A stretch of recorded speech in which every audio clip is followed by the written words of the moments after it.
And we are live. Guys, I'd like to welcome everybody to Let's Talk Fishing Podcast. My name is Jay Angel. I'm going to be your podcaster for tonight. And tonight I have a bass tournament angler from southern Mississippi by the name of Matt Martin. Before we start, hi, hey, how you doing, Matt? Before we start, I'd like to tell you, I just got my first article published since 2011. It's going to be published on iBass 360. Go ahead and check that out, guys. I'm really excited about beginning to write again. So, Matt, how are you doing tonight, man? Pretty good. How are you? Really good. It's good to have you on the show. So Matt's from southern Mississippi. I'm from southern Louisiana. We don't live that far away from each other. Matt and I were talking before the show. He qualified in the Bass Federation of Louisiana? Yes, sir. What did you qualify for, Matt? The regionals. Okay. And you qualified on Toledo Bend? Yes, sir. Toledo Bend. Okay. Wow. So how many people qualified from Louisiana? I think it's just the top 10. It's 10 boaters, 10 non-boaters. 10 boaters, 10 non-boaters. It's only my second. I ain't sure about how it all works. Okay. So Toledo Bend, man, that's when I think of Toledo Bend, I think of giants. Yeah. Was it a big fish tournament? Yeah, it was it was pretty good. I think I had first day was good. I think I had 19 something the first day. The second day wasn't so good. It was a lot worse. The wind had died down. But it wasn't like typical Toledo Bend. It wasn't an offshore deal. It was I can't fish like that. It was up on the bank, cypress tree kind of deal, right up my wheelhouse. So you were beating the bank. What were you fishing with? Underspin. I think it was a Kitech with an underspin. Okay. Trees. So you were using a swim bait with an underspin? Yeah. Yep. I certainly have caught a Kitech. Like a 3.8 Kitech with a little flashy swimmer. Man, I certainly have caught a lot of fish doing that. Yeah. Man, that's one of my favorite ways to fish right there. Swim bait with an underspin, and just there's so many different ways you can use that, Yeah. Cypress trees, we fish Concordia, St. John, all these lakes around Faraday and Vidalia, and that's just cypress trees and boat docks. That's all it is to fish. So you get cypress trees, boat docks. In St. John, up towards the, I believe it's the north end. There's some canals up there that you can kind of fish over the grass. I've caught some fish up there too. Throwing a crankbait over that grass, or like you said, a swim bait with an underspin. Yeah, that's kind of where I picked it up. Is just Concordia, St. John, stuff like that. Fishing those cypress trees, something to swim by them. Everybody throws spinner baits, chatter baits. It's just a little bit. I guess it's something different. A little toned down. It ain't so much vibration. I'm a slow fisherman, man. I like to fish things painfully slow and finesse stuff. I throw a lot of wacky rigs on Concordia and St. John, except when I'm throwing that area I told you about, St. John. I like to throw stuff and skip the tops of the weeds. Yeah. But man, I've been up there. I fish real fast. I can't sit down. That's why I can't catch them when it's a drop shot or shaky head. I guess you say a power fisherman. I have to be moving. Yeah. It's just a different way of looking at it.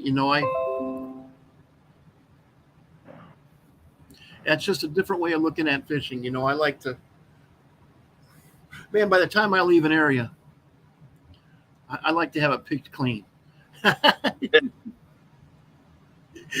I can't tell you I'm good enough to pick an area clean, but I certainly try. That's why I had to fish fast, because I know I ain't. Yeah, well, you're looking for the most active fish in the area. Yeah. And that's, hey man, more power to you, because boy, I tell you, I get frustrated sometimes. And these fish down here, when I was growing up north, the guys used to say, man, it's hard to catch fish up here. It's easy to catch fish down south. And boy, were we ever wrong. We couldn't have been more wrong. It's easy to catch fish up north where there's nowhere near as much cover. The fish tend, the bass up north, they tend to come together in schools. Even in the middle of summer, I've seen schools of bass. Jeez. Yeah, you take somebody up there and put them on the Chaffalaya Basin. There's miles, and every one of them looks like it should have a fish on it. That's the first thing I noticed. The first place I fished down south was the Harris Lake chain in Florida. My dad moved on to that lake, or that chain, and damn, what do you do, Dad? What do you do? Just like you said, the Chaffalaya Basin, it looks perfect. Yeah. Every inch, guys, every inch of the Atchafalaya Basin looks like there should be 20 bass on it. Yeah. And let me tell you, there's a lot of fish in the Atchafalaya Basin. I've gone there and I've caught 30, 40 fish. Also, I've gone there and gotten skunked plenty of times. Yep. If the water's rising or chocolate milk is, I don't know. I don't know. Almost 50 years of fishing I have, and I tell you, I do not know how to catch fish there during certain conditions. But I know that there's a lot of fish there. I've never caught any giants, and 4-pounders about it. Yeah, 4 or 5 pounders about it. So, and hey, River City Outdoors, how you doing there, Landon? Great to see you here. We got a comment from the audience. A guy named River City Outdoors, a guy's named Landon. He said, awesome lakes to fish. I'm sure he was talking about Concordia and St. John. Him and I are trying to get together and go there and fish for some crappies. But thank you for watching. Thank you for tuning in. So when you're fishing now when you're fishing the bank in Toledo Bend, is that how you caught your 20-pound limit? Yep, on cypress trees. Wind-blown cypress trees, like on if they came out a little bit further from the rest of them, that's all it was. It wasn't hard. It was hard to figure it out, the areas, because the wind was blowing so hard you couldn't fish most of the lake. You know how Toledo gets. I had to cross. Yeah, it can get dangerous. Yeah, it was bad. It was bad, but and if you get, I don't know. Shut down, they wasn't biting. The wind shut down and they quit. That has happened to me so many times. You can't stand up in your boat and you're catching fish, and all of a sudden the wind lays down. Hey man, I can fish now, and nothing. That's right. Come on. Come on, man. So were you slow rolling or just casting out your swim bait and bringing it in? Slow rolling it, making it hit the tree. It just about had to bounce off the tree. Yeah.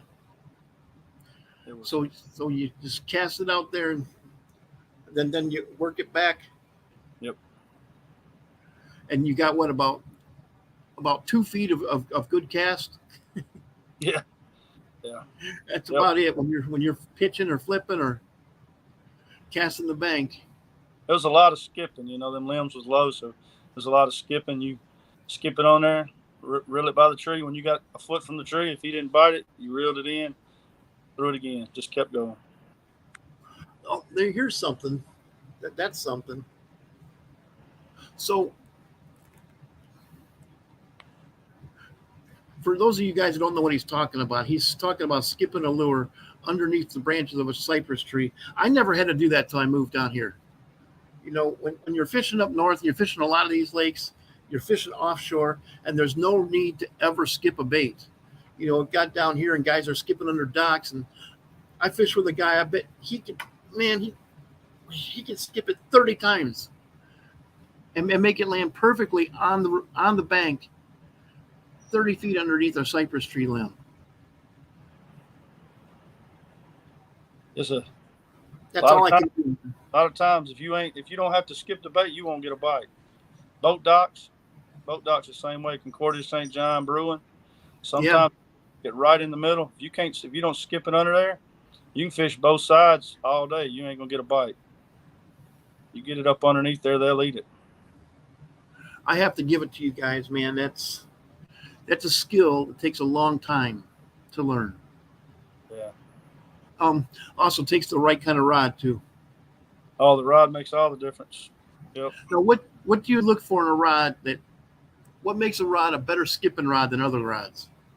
I think it needs to be a medium heavy, but it's got to have a little bit of a soft tip to give that bait's got to have some velocity. It's got to be moving, you know. So you're really whipping it. Yeah. Yeah. And if it ain't got that softer tip, it won't give it that velocity. It'll just die out. It won't go way up under there like that. But the bait's probably more important, I think. I don't know. I'm not no professional. Sure. Bait, you know, like a jig, a chatterbait. Chatterbait's probably the best for me for skipping. So chatterbait's good for. So you like using chatterbaits too, then? Yeah, a lot. Like on boat docks. I don't know if you ever fished Eagle Lake in Vicksburg. It's catching chatterbait. Skip the chatterbait up underneath those docks a lot. Yeah, I've never fished that lake, but I've fished a lot of boat docks, lots of them. That's one of the few shoreline structures I fish up north is boat docks. I tried so many times to try to get it underneath those. Yeah, a lot of bird nests. Yeah, that's one of the things. Yes, that's one of the problems I had, and I even tried using spinning rods, and I had a little bit more luck just because I had so many more years casting spinning rods. Because that's what we used up north until you guys down south taught us to know you have to use bait casters too. So I started figuring it out. My first bait caster for bass fishing I bought probably 4 years ago. Bait caster? It's 7 or 8 years I fished down here and never had a spinning rod in the boat. Oh, never spinning rod on the boat. Okay. Yep. I thought you were talking about that was your first bait caster. I'm like, oh, that doesn't make sense. I grew up throwing bait casters, and when I first started tournament fishing, I never threw a spinning rod. Well, I don't know why. That's just what everybody used up there until about 20 years ago. Till I started qualifying for tournaments like at Smith Lake and Lake of the Ozarks and stuff like that, I never fished with small line. 15 was small to me. 20, 25 pound test line, or 65 pound braid,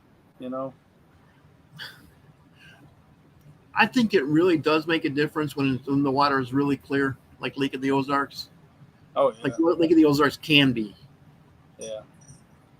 When it's that clear, like when you get up north and start getting north up into Green Bay, where the really big smallmouth live.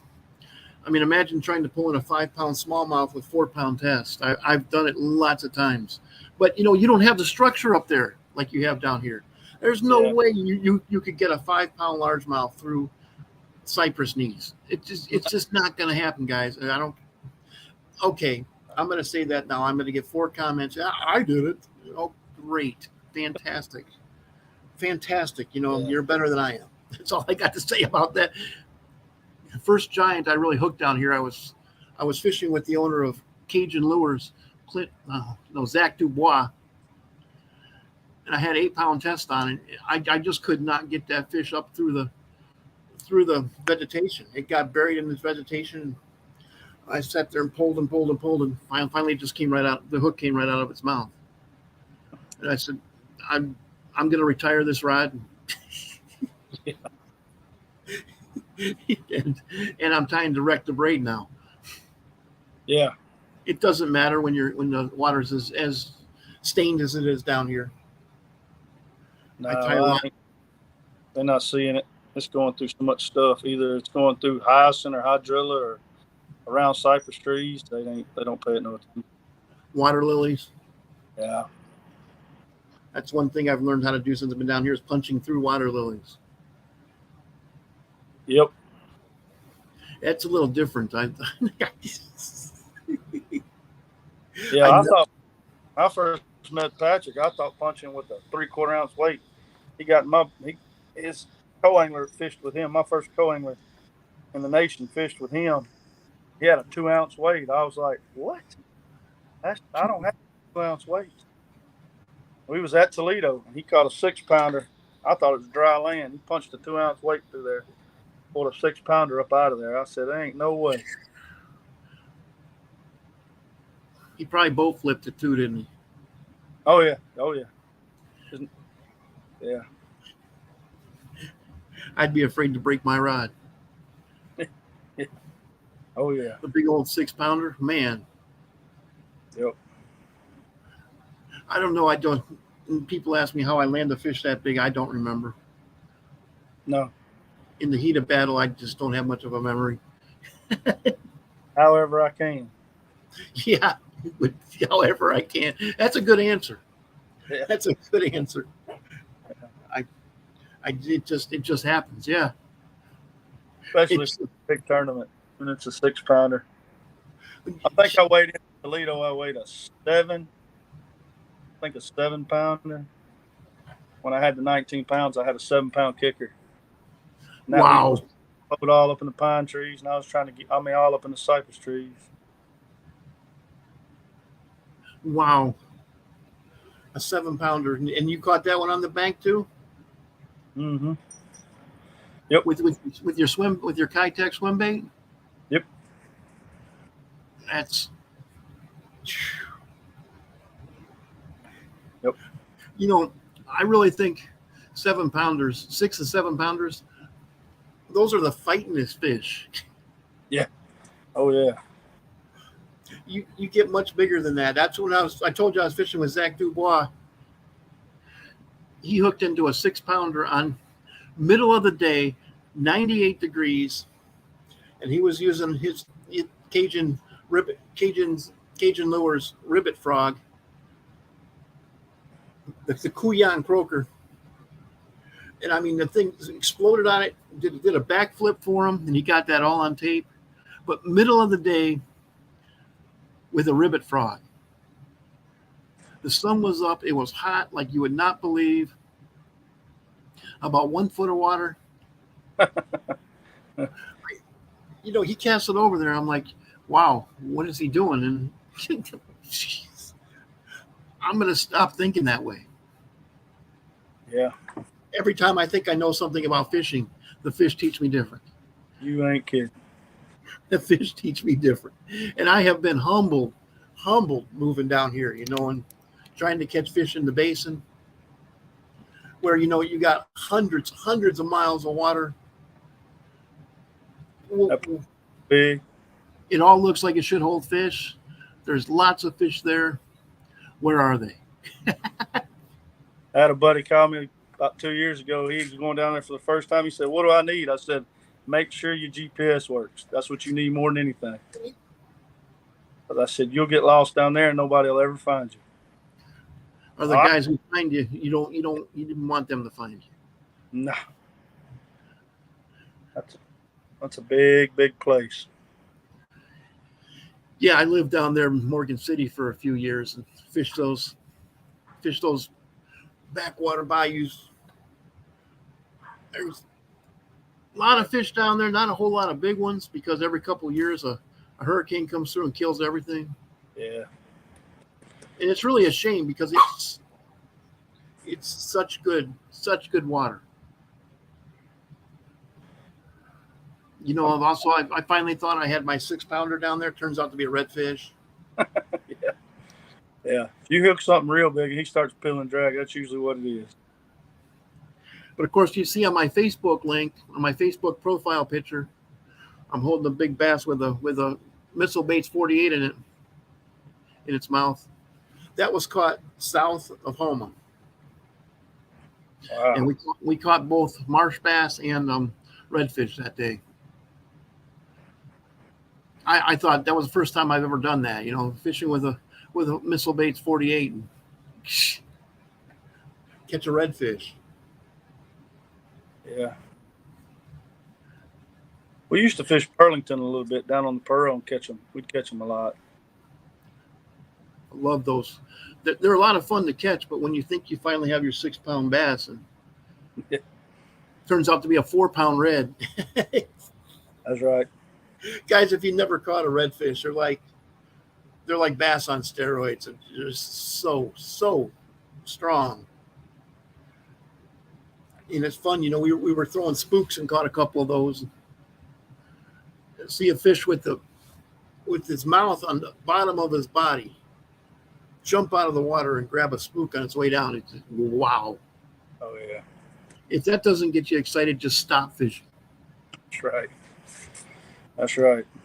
Or when you're ripping a spinnerbait, just ripping it, trying to get it back to the boat, and a redfish gets excited and grabs it and tries to take that rod right out of your hand. They strong, boy. And they taste good. I like putting them on the barbecue pit. Yeah. Yep. They do taste good. Grill. Oh yeah. I was fishing the Bass Nation qualifier down there, and I had a co-angler, and I caught a flounder. I love flounder.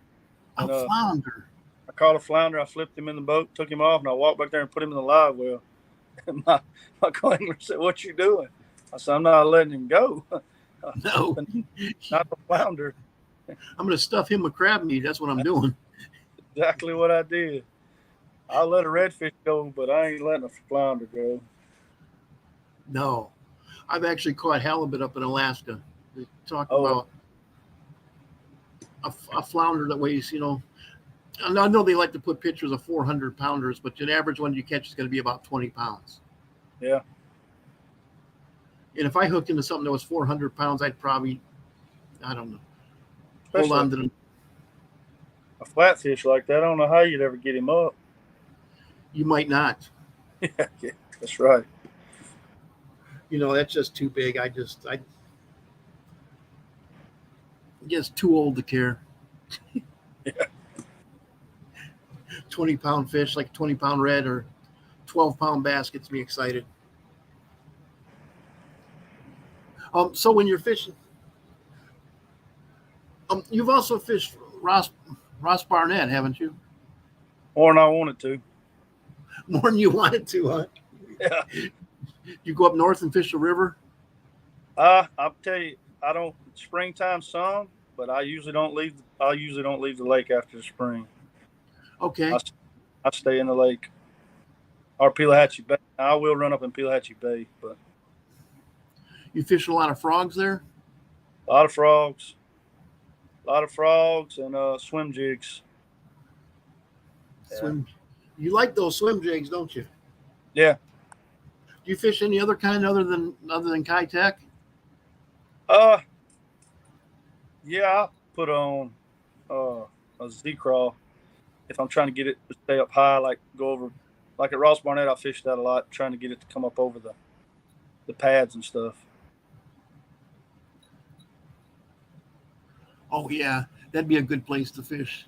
Swim baits.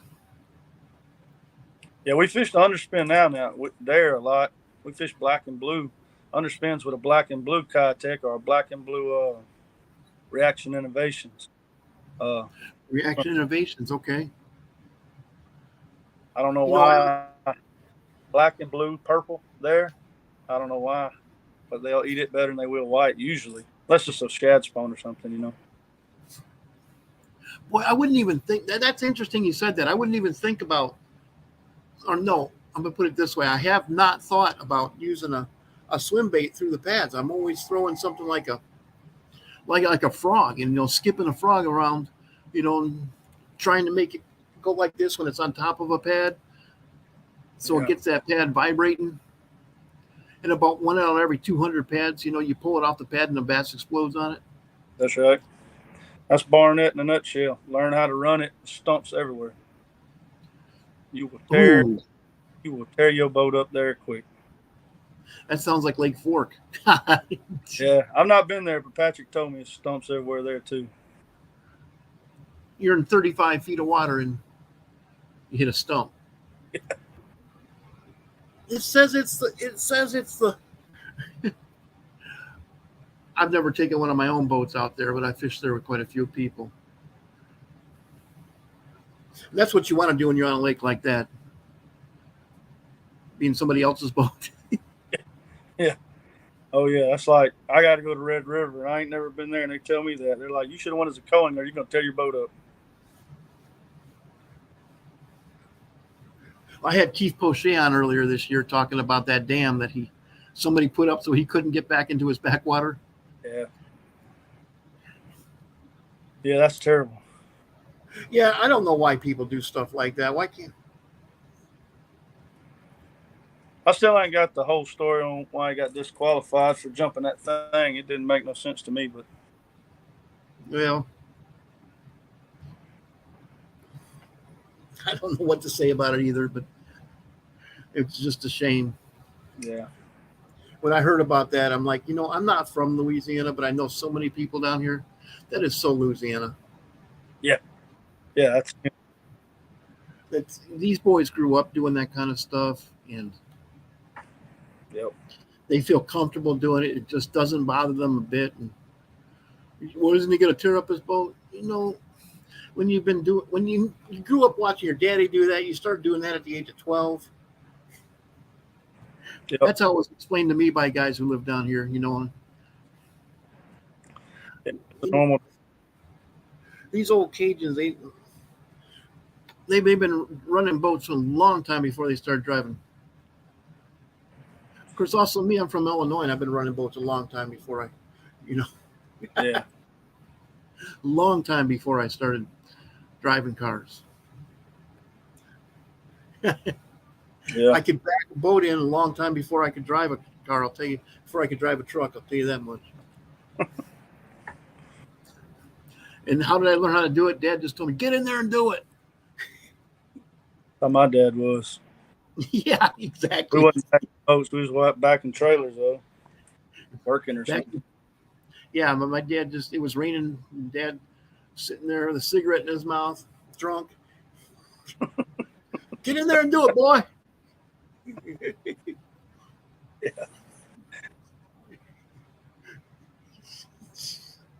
That's funny. That is funny. So, hey, Matt, do you have any shout-outs you'd like to do? I'd like to say to Patrick, he hooked us up together to get on here, and Sure. That Tangy rod's pretty good. He's built me a lot of them. Well, he's built a lot of people around here rods. I don't hardly fish with anybody around here who don't have a Tangy rod in their boat. So Okay. So Patrick Inaran. yeah, I didn't try to pronounce his last name. I don't have enough Cajun in me. Well, I hope I pronounced your last name right, Patrick. I don't have any Cajun in me, so I've known him a long time. I don't think I've ever pronounced it right. Well, Tangy Rod, folks. Tangy Rods. Check them out. Well, hey, Matt, I know that you're a very busy man. Thank you very much for taking time out of your schedule to come and talk to our viewers here on the Let's Talk Fishing video podcast. And I'd like to thank everybody for tuning in to the Let's Talk Fishing video podcast. Again, I'm Jay Angel, your podcaster, with very special guest Matt Martin, who I'd like to congratulate for qualifying for the regionals in the Bass Federation of Louisiana. Congratulations, Matt. Thank you. There's some stiff competition with some of these guys in Louisiana. They got some sticks here, man. Yeah, you had one on the other day. It was Skip Rayburn. He's pretty good. Yes, I like Skip. Skip's. I've never fished with Skip. I hope to fish with him someday, but man, that guy's a stick. He is. He's good. Yeah, you got that right. Well, hey, Matt, stick around for a couple minutes. I'd like to talk to you after I end the broadcast. And guys, it's Wednesday. Make your plans. Get out fishing. I know it's 118 degrees down here, but you only get to do this once.